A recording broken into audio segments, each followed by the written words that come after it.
Bankura medical কলেজে ভর্তির আগে আত্মঘাতী ছাত্রী। মৃত ছাত্রীর বাড়িতে গেলেন নন্দীগ্রামের বিধায়ক তথা রাজ্যের বিরোধী দলনেতা শুভেন্দু অধিকারী।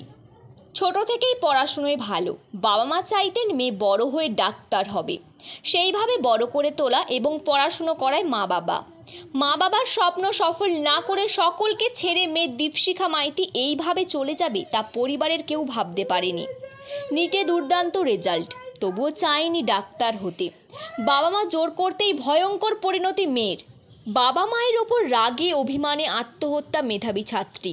পরিবারের সঙ্গে দেখা করে শুভেন্দু অধিকারী জানান, দীপশিখার মৃত্যুতে শুধু তার পরিবারের ক্ষতি হয়নি, সমস্ত নন্দীগ্রামের ক্ষতি হয়েছে। কৃতী ছাত্রী ছিল দীপশিখা, কাউকে দোষারোপ করব না। ৭৬টি মুসলিম কমিউনিটিকে ওবিসি করার জন্য ৩ মাস জয়েন্ট রেজাল্টকে আটকে রাখা ঠিক হয়নি। অনেক কৃত ছাত্রছাত্রী ধ্বংস করে দিল সরকার।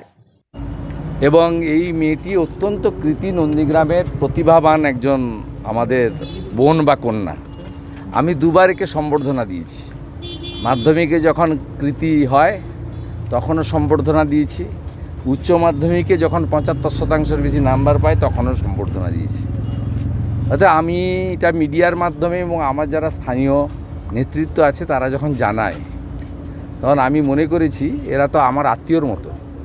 আমি এসেছি, দীর্ঘক্ষণ ধরে বাবার সঙ্গে কথা বলেছি। মা অত্যন্ত ভেঙে পড়েছে, ভেঙে পড়াটা স্বাভাবিক, এবং সত্যিকারে একটা কৃতী সন্তান ছিলেন। শুধু পরিবারের লস নয়, সমগ্র নন্দীগ্রামবাসীর লস বলে আমি মনে করি। নিজের যোগ্যতায় সমস্ত যে উচ্চ মেধার পরীক্ষাগুলি কৃতকার্য হয়েছিল। তিরুপতিতে সুযোগ পেয়েছে সরকারি কলেজে, ভোপাল ক্যালকাটাতেও সুযোগ পেয়েছে, ডাক্তারিতেও সুযোগ পেয়েছে।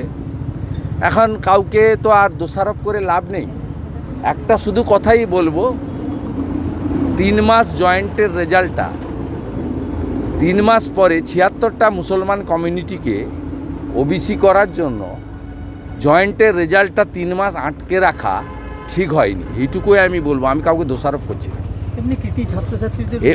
অনেক ছাত্রছাত্রীর ধ্বংস, মানে কৃতী ছাত্রছাত্রীর ধ্বংস করে দিল সরকার।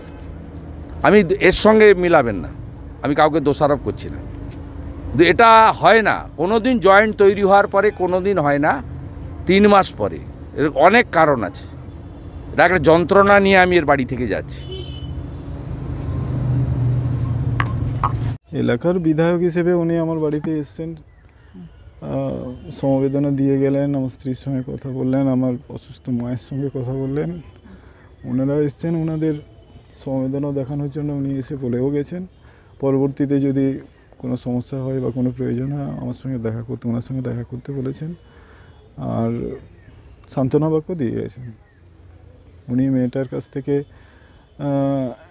মেয়েটাকে চিনতেন বা আগে ওনার কাছ থেকে 2বার কৃতির পুরস্কার পেয়েছিলেন মাধ্যমিক বা উচ্চ মাধ্যমিকের। তো সেই সূত্রে উনি বলছে, তো আমি তো ওনাকে প্রাইজ দিয়েছি, আমি জানি ওনাকে। আর যে চলে গেছে তাকে ভুলে যেতে বলেছেন, আর যারা আছে তাদেরকে নিয়ে ভাবতে বলেছেন, এই ওনার বার্তা। নমস্কার।